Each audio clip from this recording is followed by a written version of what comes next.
तो कैसे हो सभी केकड़ो, आगे मुंह उठा के यहाँ पर। आज मैं आप लोगों के लिए क्या लेकर आया हूं बच्चों, क्वांटम नंबर्स लेकर आया हूं। क्या लेकर आया हूं? क्वांटम नंबर्स लेकर आया हूं। ठीक है, तो काफी सारे बच्चों के मैसेजेस मैंने पढ़े हुए हैं। ठीक है ना, मुझे बड़ी खुशी हो रही है कि आप लोगों को लेक्चर्स बहुत अच्छे लग रहे हैं और जितना मैं डिटेल में देख पा रहा हूं कि वीडियो काफी ज्यादा शेयर हो रही है। ठीक है, आप में से काफी बच्चों के कमेंट्स भी मैं पढ़ रहा हूं और टाइम टू टाइम जितना हो सकता है उनका रिप्लाई भी कर रहा हूं।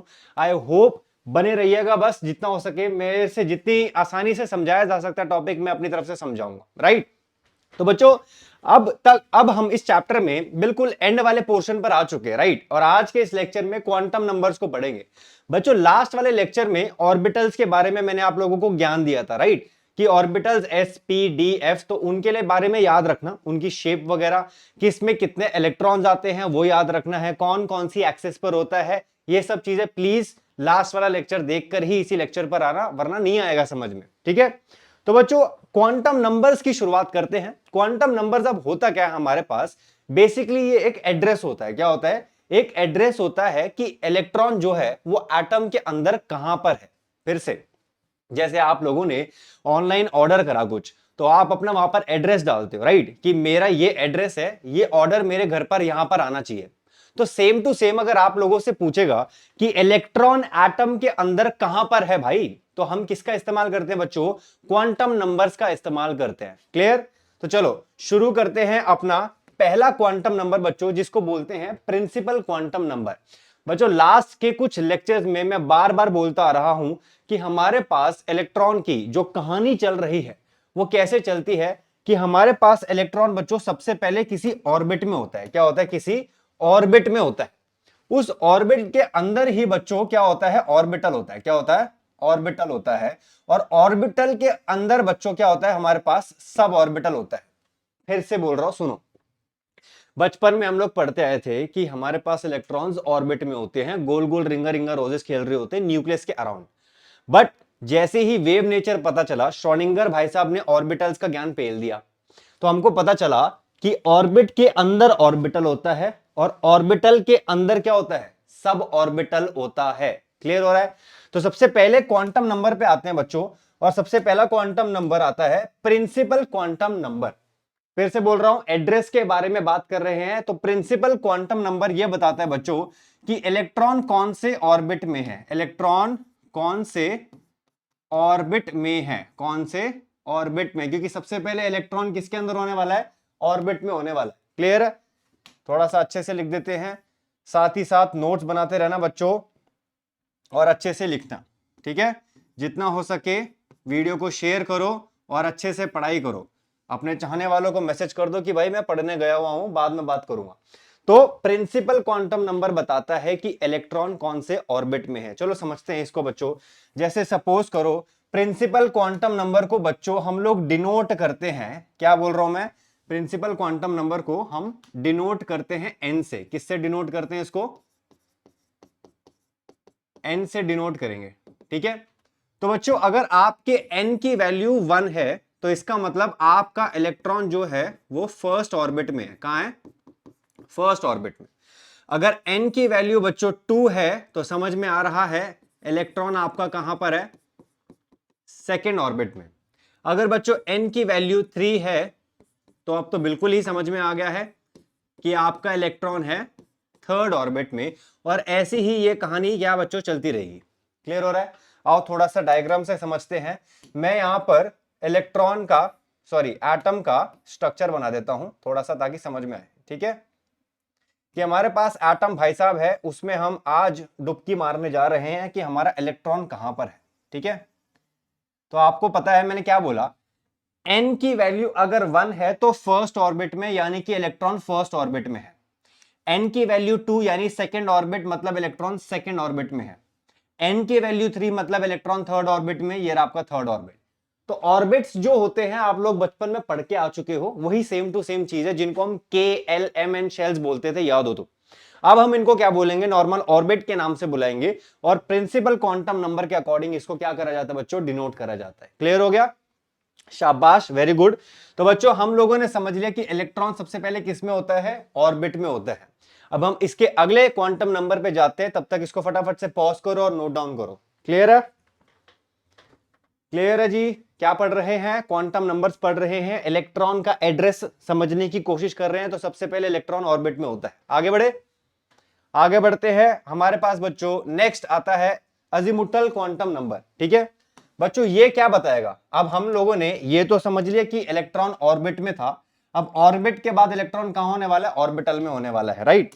तो ये अजीमुथल क्वांटम नंबर बताता है कि इलेक्ट्रॉन कौन से ऑर्बिटल में है, इलेक्ट्रॉन कौन से ऑर्बिटल में है। ऑर्बिटल कितने थे बच्चों हमारे पास? हमने लास्ट लेक्चर में पढ़ा था एस, पी, डी और एफ। ये हमारे पास ऑर्बिटल्स थे, याद है? Very good. और अजीमुथल क्वांटम नंबर को बच्चों हम लोग डिनोट करते हैं एल से। किससे डिनोट करते हैं इसको? एल से डिनोट करते हैं। क्लियर है? चलो जी, तो इसका एड्रेस समझते हैं हम लोग। बच्चों अगर आपको एल की वैल्यू यानी अजीमुथल क्वांटम नंबर आपको क्या दे रखा है? जीरो दे रखा है। क्या दे रखा है? जीरो।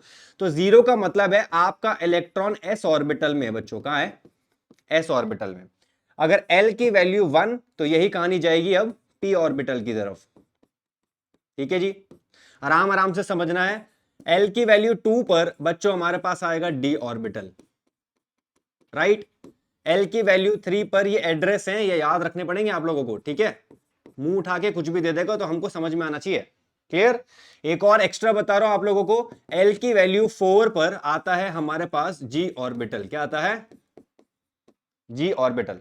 तो कुल मिला के अभी हमने प्रिंसिपल क्वांटम नंबर समझा कि एन की वैल्यू 1 2 3 4 जो भी है, और एजीमुथल क्वांटम नंबर पे ये एड्रेस है। आपको कुछ ना कुछ वो देगा और आपको बताना है कि आपका इलेक्ट्रॉन कहां है। ये क्लियर है? ये याद रखना पड़ेगा आप लोगों को। तो बच्चों थोड़ा सा समझते हैं। सपोज करो कि आपको बोला उसने एन की वैल्यू 1 है और एल की वैल्यू 0 है, ऐसे देगा वो। तो बोल रहे बताओ जी एड्रेस क्या है? तो इसका मतलब क्या था? इसका मतलब है कि इलेक्ट्रॉन कहां है? फर्स्ट ऑर्बिट में। और L0 पर अभी बताया मैंने क्या था? एस ऑर्बिटल, यानी कि फर्स्ट ऑर्बिट के इलेक्ट्रॉन है एस ऑर्बिटल में। यानी आपका क्या बन गया एड्रेस? 1s। क्या बन गया? 1s। आओ एक और देखो, सपोज आपको दे रहा है n की वैल्यू 2 और l की वैल्यू 1। तो n की वैल्यू 2 से समझ में आता है कि आपका इलेक्ट्रॉन है सेकेंड ऑर्बिट में, और उस ऑर्बिट के अंदर है बच्चों p ऑर्बिटल में। कहां है? p ऑर्बिटल में। तो आपका एड्रेस क्या बन गया? 2p। क्या बन गया बच्चों? 2p बन गया। क्या बन गया? 2p। चलो देखो उल्टा समझते हैं। सपोज आपको ऐसे दे दिया 3d। क्या बोल दिया? 3d। तो आपको बोल रहा है बताओ कौन सा ऑर्बिट है और ऑर्बिटल है। तो यहां पर 3 से समझ में आता है बच्चों n की वैल्यू 3 है, और d से समझ में आता है कि l की वैल्यू बच्चों 2 है। क्लियर है? तो आपको या तो ये देकर पूछ सकता है ये बता दो, या ये देकर पूछ सकता है कि ये दोनों बता दो। क्लियर है? दोनों तरफा हमने समझ लिया है। आई होप आप लोगों को अच्छे से समझ में आ रहा है। क्लियर? ठीक है, चलो अब एक भसड़ और है हमारी जिंदगी में। इतनी आसान होती तो पढ़ाई तो जल्दी खत्म हो जाती है कि नहीं? वो भसड़ ये है बच्चों कि अगर मान लो आपको n की वैल्यू दी ही नहीं तो कैसे बताओगे एड्रेस? फिर से बोल रहा हूं, n की वैल्यू दी ही नहीं तो l की वैल्यू कहां से निकालोगे आप लोग? तो इसके लिए हम लोगों को याद रखना एक फॉर्मूला, वो ये है कि बच्चों L is equals to 0 to n minus 1। 0 to n minus 1। Clear हो रहा है? ये आप लोगों को याद रखना है। ठीक है, अगर आपको L की वैल्यू नहीं दी तो कैसे निकालोगे? ऐसे निकालना है 0 टू n माइनस 1। आओ समझते हैं। चलो देखो जी, सपोज करो बच्चों आपको यहां दे दिया n is equals to 1। n is equals to 1। तो L क्या होने वाला है? यहां L हम लिखते हैं बच्चों फॉर्मूला लगा के, अपना फॉर्मूला लगाओ। 0 टू n माइनस 1, यानी कि 0 टू 1 माइनस 1। ठीक है, ये n की वैल्यू 1 यहां पुट करी तो ये आ गया 0 टू 0। बच्चों 0 से 0 क्या ही रहेगा? L 0 ही रहेगा। अच्छा L 0 पे कौन सा ऑर्बिटल था? s ऑर्बिटल था। क्लियर हो रहा है? क्लियर हो रहा है? कौन सा ऑर्बिटल आ गया आपका यहां पर आंसर में? s orbital. ठीक है, क्लियर हो गया? आओ एक और समझते हैं बच्चों। चलो देखो, सपोज आपको n की वैल्यू दे दी 2, तो L क्या होने वाला है? लगाते हैं L is equals to 0 to n minus 1। n की वैल्यू पुट करते हैं बच्चों 0 टू 2 माइनस 1। तो बच्चों ये आ गया 0 टू 1, 0 से 1 तक क्या क्या आ रहा है, 0 और 1 आता है, 0 से 1 तक क्या आ रहा है, 0 और 1 आता है, तो 0,1, यानी बच्चों एल की दो वैल्यू आ गई। सुन लो, आपको बोल रहा था एन की वैल्यू है 2, तो एन की वैल्यू 2 पर एल की दो वैल्यू आ रही है। एल 0 पर क्या था, एस ऑर्बिटल क्या था, और एल 1 पर क्या था, पी ऑर्बिटल। बच्चों क्या है, पी ऑर्बिटल। क्लियर हो गया, वेरी गुड जी, वेरी गुड जी। ये हमने क्या समझा अभी, अगर आपको L की वैल्यू नहीं देता है तो L की वैल्यू निकालनी कैसे है, इस फॉर्मूले से निकालनी है। आपको N देगा, N की वैल्यू यहां पुट करो और अपना ऑर्बिटल निकालो, अपना ऑर्बिटल निकालो। क्लियर हो रहा है, वेरी गुड जी, ठीक है जी, शाबाश जी। आगे बढ़े, आगे बढ़े, पॉज करके एक बार इसको फटाफट से नोट करना, एक और चीज बतानी है इंपॉर्टेंट, ठीक है। ठीक है बच्चों, देखो अब आपको कुछ सवाल आने वाले हैं, कुछ सवाल ऐसे आएंगे, वो ये बोलेगा आपको कि 1p जो है ये एग्जिस्ट नहीं करता, 1p एग्जिस्ट नहीं करता, तो ये जवाब आपको देना पड़ेगा कि क्यों नहीं करता। आओ देखो, यहां पर बच्चों n की वैल्यू क्या है, 1 है, ठीक है, और l की क्या वैल्यू है, p पे 1 होती है, ये आपका एड्रेस है। अब कायदे से n इज इक्वल्स टू 1 और l is equals to 1 possible ही नहीं है। क्यों नहीं है, आ जाओ जल्दी से, अभी अभी जस्ट करा, अभी जस्ट मार्केट में फ्रेश आया था। देखो, जब बच्चों n की वैल्यू 1 थी तो l की वैल्यू आ क्या रही थी, सिर्फ और सिर्फ 0 आ रही थी, सिर्फ और सिर्फ 0 आ रही थी, सिर्फ और सिर्फ 0 आ रही थी। फिर से, जब n की वैल्यू 1 थी तो l की वैल्यू जब हमने निकाली तो क्या आई है, सिर्फ 0 आई है, यानी l तो 1 था ही नहीं, तो l जब 1 है ही नहीं तो 1 पे एग्जिस्ट कैसे करेगा। सेम टू सेम ऐसे ही 1d 1f ये सब भी बच्चों एग्जिस्ट नहीं करेंगे। क्लियर हो रहा है बच्चों, फर्स्ट ऑर्बिट में ये वाले ऑर्बिटल्स नहीं आते, क्योंकि सिर्फ कौन सा ऑर्बिटल आ रहा है वहां पर, एस ऑर्बिटल आ रहा है। कौन सा आ रहा है बच्चों, एस ऑर्बिटल। क्लियर है, आओ एक और समझते हैं बच्चों, ठीक है। देखो जी जल्दी से, सपोज करो अब आपको वो बोलता है कि जो 2d है, जो 2f है, ये सब एग्जिस्ट नहीं करते, ये सब एग्जिस्ट नहीं करते। क्यों नहीं करते, आओ समझो बच्चों। यहां पर n की वैल्यू क्या है, n की वैल्यू 2 है, n की वैल्यू 2 है, और n की वैल्यू जब बच्चों 2 थी तो l की वैल्यू क्या क्या आ रही थी, 0 आ रही थी और 1 आ रही थी, 0 आ रही थी और 1 आ रही थी, 0 आ रही थी और 1 आ रही थी।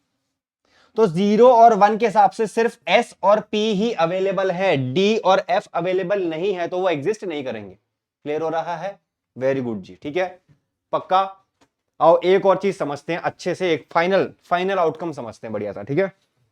सपोज बच्चों आपको दे दिया यहां पर उसने n की वैल्यू 3, क्या दे दी, n की वैल्यू 3, ठीक है। तो आओ सबसे पहले l की वैल्यू निकालते हैं यहां। तो l क्या फॉर्मूला क्या था, 0 टू n माइनस 1, तो क्या आएगा हमारे पास, 0 टू n की वैल्यू बच्चों 3 है तो 3 माइनस 1, ठीक है। तो यानी कि 0 टू 2 आ गया, 0 से 2 आ गया, 0 से 2 कितनी वैल्यूज होती है भैया, 0 आता है, 1 भी आता है, 2 भी आता है। तो बच्चों l की कुल मिला के 3 वैल्यू आ गई, l की कुल मिला के 3 वैल्यू आ गई। तो L0 पर क्या था हमारे पास, s ऑर्बिटल, 1 पर क्या था, p ऑर्बिटल, 2 पर क्या था, d ऑर्बिटल, यानी n की वैल्यू क्या थी, 3, क्या थी, 3 थी। तो यानी कि 3s अवेलेबल है, हाँ है, 3p अवेलेबल है, हाँ है, 3d अवेलेबल है, हाँ है। क्या 3f अवेलेबल है, नहीं है, 3f अवेलेबल नहीं है, क्योंकि n की वैल्यू 3 पर सिर्फ और सिर्फ 3 वैल्यूज आई हैं। यही बोलेगा वो आपको कि 3f अवेलेबल क्यों नहीं है, एग्जिस्ट क्यों नहीं करता। तो आपको ऐसे समझाना पड़ेगा, आपको ऐसे समझाना पड़ेगा। क्लियर है, वेरी गुड बच्चों, पॉज करो, इसको नोट डाउन करो, ठीक है। देखो गौर से प्लीज सारी की सारी बातें सुनना, ठीक है। जो नहीं आ रहा है समझ में उसको करना। क्वेश्चंस के रिगार्डिंग हमारे पास अभी वीडियोस आनी बाकी हैं, मैं क्वेश्चंस भी लाऊंगा चैप्टर के रिस्पेक्ट में, ताकि आप लोगों का काम हो, आप लोगों को समझ में आए अच्छे से, ठीक है। कर लिया, पॉज करके नोट डाउन, चलो इसको भी करो, पॉज कर लो, इसको नोट डाउन कर लो, फिर हम अपने नेक्स्ट क्वांटम नंबर की तरफ बढ़ते हैं, राइट, ठीक है। ओके जी बच्चों, तो हमने क्या समझा? हमने ये समझ लिया कि आपका इलेक्ट्रॉन ऑर्बिट में था और वो कौन से ऑर्बिटल में है। कौन कौन से थे? एस, पी, डी, एफ, ये ऑर्बिटल्स थे। तो इनमें कहां पर है वो हमने समझ लिया। अब नेक्स्ट स्टेप क्या आता है ऑर्बिटल के बाद? नेक्स्ट आता है सब ऑर्बिटल। इसको भी समझते हैं। इसको बच्चों बताता है आपका मैग्नेटिक क्वांटम नंबर। क्या बताता है आपको इसको? Magnetic quantum number, right. ये किसके बारे में ज्ञान देगा आपको? ये बताता है कि कौन से सब ऑर्बिटल में आपका इलेक्ट्रॉन है। साथ ही साथ इसको डिनोट किससे करते हैं बच्चों? इसको डिनोट करते हैं हम लोग एम से। किससे? एम से डिनोट करते हैं। क्लियर? Very good. आओ बच्चों, यहां एम की वैल्यू निकालते कैसे हैं वो भी समझते हैं। ठीक है, ठीक है। तो एम कैसे निकलता है? एम इज इक्वल्स टू बच्चों, M is equals to minus L to plus L, minus L से प्लस एल। बच्चों एल क्या था? Azimuthal quantum number. अभी अभी पढ़ के आए हैं, भुलक्कड़ों की तरह भूल मत जाना, भुलक्कड़ों की तरह भूल मत जाना। क्लियर? ठीक है जी, वेरी गुड जी।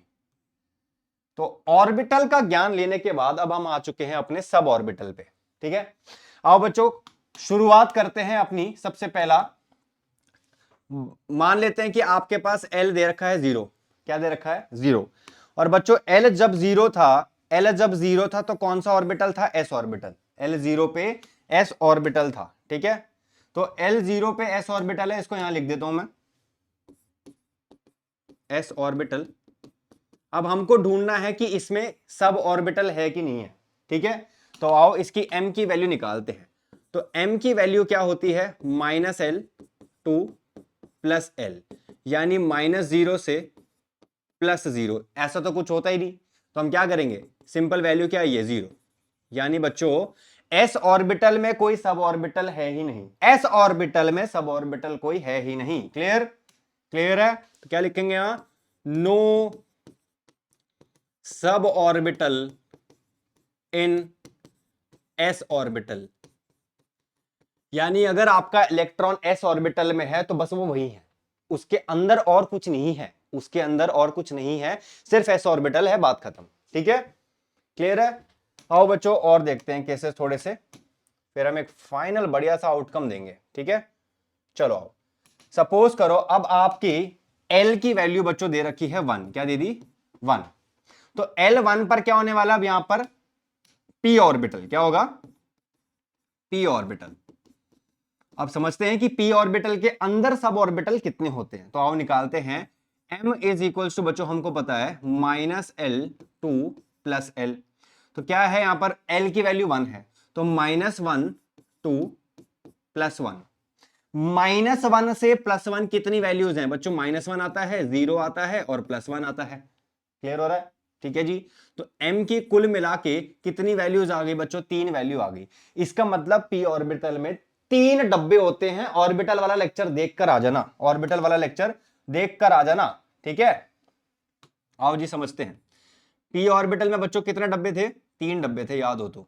ठीक है, आओ इसको बना देते हैं अच्छे से। ठीक है जी, p ऑर्बिटल में कितने डब्बे हैं? 3 डब्बे हैं। और हर एक की वैल्यू याद हो तो आपको क्या नाम होता था इनका? p ऑर्बिटल में इसका नाम होता था बच्चों px, py, pz। तो ये जो -1 है ये इसकी वैल्यू है, ये इसकी वैल्यू है, ये इसकी वैल्यू है। क्लियर हो रहा है? ये जो हमको समझ में आया कि p ऑर्बिटल में कितने डब्बे हैं अंदर, ये पता चला था मैग्नेटिक क्वांटम नंबर से, जो बताता है सब ऑर्बिटल के बारे में। क्लियर है? वेरी गुड बच्चों। ठीक है, आओ आगे बढ़ते हैं, थोड़ा सा और खेल को आगे बढ़ाते हैं। ठीक है, सपोज करो कि अब आपको L की वैल्यू बच्चों दे दी 2। क्या दे दी? 2।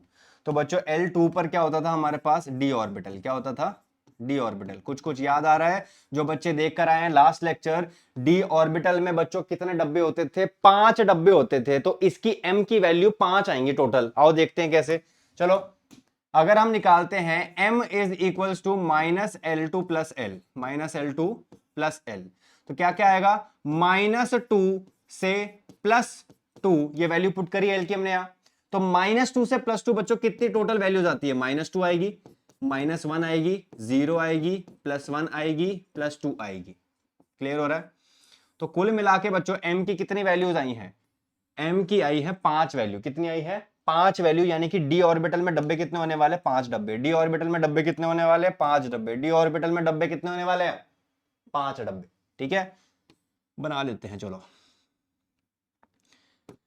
और हर एक डब्बों का प्लीज, आई होप नाम याद होगा, नहीं होगा तो मैं लिख रहा हूं फिर से।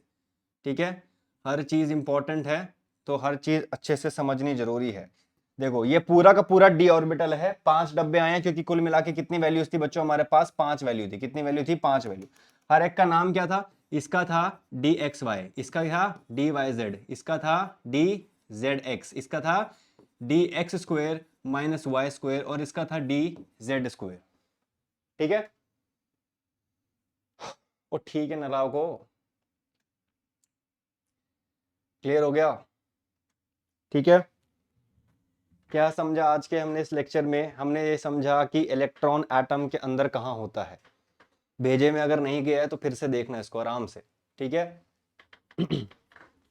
पॉज करो, इसको नोट डाउन करो, फिर एक क्वेश्चन से अच्छे से समझते हैं। ठीक है, चलो जी शुरू करें। आओ बच्चों देखो, सपोज करते हैं आपको n की वैल्यू क्या दे दी उसने? 2 दे दी। क्या दे दी? 2। और n की वैल्यू 2 पे हमको क्या समझ में आता है कि आपका इलेक्ट्रॉन अभी कहां है? आपका इलेक्ट्रॉन है अभी सेकेंड ऑर्बिट में। कहां है? सेकेंड ऑर्बिट में। ठीक है, आओ n से l की वैल्यू निकालते थे, याद हो तो l क्या होता था? l होता था बच्चों 0 टू n-1, याद हो तो? अभी करा जस्ट फ्रेश माल। ठीक है, तो लगाते हैं, क्या आएगा? 0 टू n की वैल्यू बच्चों 2 है, तो 2 माइनस 1 क्या आएगा? 0 से 1, तो 0 से 1 कितनी वैल्यूज आ गई है आपके पास? 0,1। तो l की बच्चों यहां से 2 वैल्यू आ गई। l की बच्चों यहां से 2 वैल्यू आ गई। अब मैंने आपको एड्रेस बताया था, L0 पर क्या होता था? L0 पर होता था s ऑर्बिटल, L1 पर होता था p ऑर्बिटल। तो यानी कि सेकेंड ऑर्बिट में आपका इलेक्ट्रॉन हो सकता है कहां? s ऑर्बिटल में, या कहां हो सकता है? p ऑर्बिटल में। क्लियर है? ठीक है जी, आओ इसके आगे कहानी बढ़ाते हैं। ऑर्बिटल के बाद सब ऑर्बिटल आता था, याद हो तो सब ऑर्बिटल निकालते हैं। हमारी एल की 2 वैल्यूज आई हैं बच्चों। अगर मैं L0 लेता हूं तो यहां पर m क्या आएगा हमारे पास? m होता था -l से +l, यानी कि -0 से +0। -0 से +0 क्या होता है? 0। तो L0 पर कौन था? s ऑर्बिटल, और m की वैल्यू क्या आई है? इस पे 0 आई है, यानी s ऑर्बिटल के अंदर कोई सब ऑर्बिटल है ही नहीं। तो आपकी कहानी यहीं तक सीमित है, खत्म। अब आते हैं p ऑर्बिटल पे। बच्चों p ऑर्बिटल के लिए l की वैल्यू क्या है? यहां पर 1 है। क्या है? 1 है। तो आओ इसको नोट डाउन करते हैं, यानी कि अगर l की वैल्यू 1 है तो हमारा m क्या होने वाला है? m is equal to -l to +l, तो -1 से +1। ठीक है जी, तो -1 से +1 क्या है? -1 0 +1। तो 3 वैल्यू आई हैं। 3 वैल्यू का मतलब है कि आपका p ऑर्बिटल में आपका इलेक्ट्रॉन हो सकता है px में, py में, या pz में। px में, py में, या pz में। याद है? ये रहा, px में, py में, pz में। ठीक है, क्लियर है? ओके जी, तो ऐसे कहानी आती है, ऐसे हम इलेक्ट्रॉन की कुंडली निकालते हैं कि भैया कहां घुस के बैठा है। ठीक है, चलो बच्चों पॉज कर लो, इसको नोट डाउन कर लो, फिर हम नेक्स्ट क्वांटम नंबर की तरफ बढ़ते हैं, जो कि हमारा लास्ट क्वांटम नंबर होगा। ठीक है, ठीक है जी, वेरी गुड जी। तो बच्चों अच्छी बात है, बने हुए हो अभी तक। क्या क्या समझ लिया? ऑर्बिट समझ लिया, ऑर्बिटल समझ लिया, और उसके बाद हमने सब ऑर्बिटल को समझ लिया। ऑर्बिट किससे निकालते थे? प्रिंसिपल क्वांटम नंबर से। ऑर्बिटल निकालते थे अजीमुथल क्वांटम नंबर से। सब ऑर्बिटल निकालते थे मैग्नेटिक क्वांटम नंबर से। तो एक और क्वांटम नंबर क्यों बचा है? खत्म तो होगी कहानी? खत्म तो होगी पर पढ़ना जरूरी है। खत्म तो होगी पर पढ़ना जरूरी है। आते हैं अपने लास्ट क्वांटम नंबर पे, जिसको बोलते हैं बच्चों स्पिन क्वांटम नंबर। ये एड्रेस नहीं बताता, इसका एड्रेस से कुछ लेना देना नहीं है, जैसा नाम सजेस्ट कर रहा है। ये सिर्फ बताता है कि इलेक्ट्रॉन का स्पिन क्या होने वाला है। क्या? Tells spin, spin of the electron, tell spin of the electron. बच्चों आपको पता होगा कि हमारे पास डब्बा, और डब्बे में हम इलेक्ट्रॉन्स भरते थे। तो एक इलेक्ट्रॉन हमने ऐसे भरा, ठीक है जी, दूसरा हमने ऐसे भरा कुछ, ठीक है। तो इससे क्या समझना है, इससे ये समझना है कि ये जो इलेक्ट्रॉन्स मैंने अभी भरे, ये ऊपर नीचे, ये डिजाइन क्या है, ये है बेसिकली स्पिन। क्या है? स्पिन। तो यानी कि अगर एक इलेक्ट्रॉन जो है उसका स्पिन, आपकी मर्जी, आप कुछ भी ले सकते हो। एक इलेक्ट्रॉन बच्चों क्लॉकवाइज घूमता है, क्या घूमता है? तो जो दूसरा वाला इलेक्ट्रॉन होगा वो कैसा घूम रहा होगा? एंटी क्लॉकवाइज घूमता है। कैसा घूमता है? Anti clockwise. जो बच्चों क्लॉकवाइज घूमता है उसकी जो स्पिन की वैल्यू होती है वो होती है +½ क्या होती है? +½ ठीक है। और जो एंटी क्लॉकवाइज है उसकी स्पिन की वैल्यू होती है बच्चों -½ क्या होती है? -½ ठीक है जी, क्लियर हो गया? ठीक है, बस इतना ही था इसमें, और कुछ है ही नहीं। क्या समझ में आया कि इलेक्ट्रॉन्स की फिलिंग जब हम करते हैं बच्चों तो ऊपर नीचे ऐसे करना पड़ता है, क्योंकि इलेक्ट्रॉन्स का क्या होता है बच्चों, कुछ स्पिन होता है। तो उसमें से एक इलेक्ट्रॉन का क्लॉकवाइज होता है जिसकी वैल्यू +½ दूसरे वाले का एंटी क्लॉकवाइज जिसकी वैल्यू -½ ठीक है, क्लियर है? तो स्पिन क्वांटम नंबर का एड्रेस से कोई लेना देना नहीं है, बस स्पिन बताता है कि इलेक्ट्रॉन का स्पिन क्या होने वाला है जहां पर भी वो प्रेजेंट है। क्लियर? चलिए जी, पॉज कीजिए, इसको नोट डाउन करिए। ठीक है जी, आई होप आज के लेक्चर में सब कुछ समझ में आया अच्छे से। ठीक है ठीक है, तो एक बारी फटाफट से रिवीजन। क्वांटम नंबर्स क्या होते हैं बच्चों? क्वांटम नंबर्स क्या बताते हैं? इलेक्ट्रॉन का एड्रेस बताते हैं कि इलेक्ट्रॉन एटम के अंदर कहां है। तो सबसे पहले ऑर्बिट में होता है, उसके बाद ऑर्बिटल में होता है, फिर सब ऑर्बिटल में होता है। हर चीज को निकालने के लिए क्वांटम नंबर्स है, principal, azimuthal, magnetic quantum number. Last में था हमारे पास स्पिन क्वांटम नंबर जो बताता है कि इलेक्ट्रॉन का स्पिन क्या होने वाला है। क्लियर है? बीच के फॉर्मुलेज याद रखना, जो क्वेश्चंस मैंने बताए वो आते हैं जिस हिसाब से, उसको प्लीज रिवाइज करना अच्छे से, थरली। ठीक है, अपने अच्छे से नोट्स बनाना। जो कोई भी डाउट्स हैं अगर इस लेक्चर से या किसी भी लेक्चर से, उसको प्लीज कमेंट डाउन करिए। ठीक है, चलिए जी, तो बच्चों बने रहिएगा। नेक्स्ट लेक्चर में इसी कहानी को थोड़ा सा आगे दोहराएंगे। कुछ प्रिंसिपल्स हैं जैसे पॉलीज एक्सक्लूसिव प्रिंसिपल हो गया, हुन्स रूल हो गया, ऑफ वो प्रिंसिपल, और साथ ही साथ इलेक्ट्रॉनिक कॉन्फ़िगरेशन, जो अब तक बचपन में गलती से ऐसे पढ़ के आए हो, क्योंकि सारा का सारा कंसेप्ट जो था वो इलेक्ट्रॉन के पार्टिकल नेचर पे था। तो अब पूरी की पूरी इलेक्ट्रॉनिक कॉन्फ़िगरेशन बदलने वाली है। ठीक है, तो आई होप आप सभी को ये लेक्चर में सब कुछ समझ में आया है। जितना हो सके इसको उतना शेयर कीजिए, अपना ध्यान रखिए, अपने घर वालों का ध्यान रखिए। मिलते हैं नेक्स्ट लेक्चर में।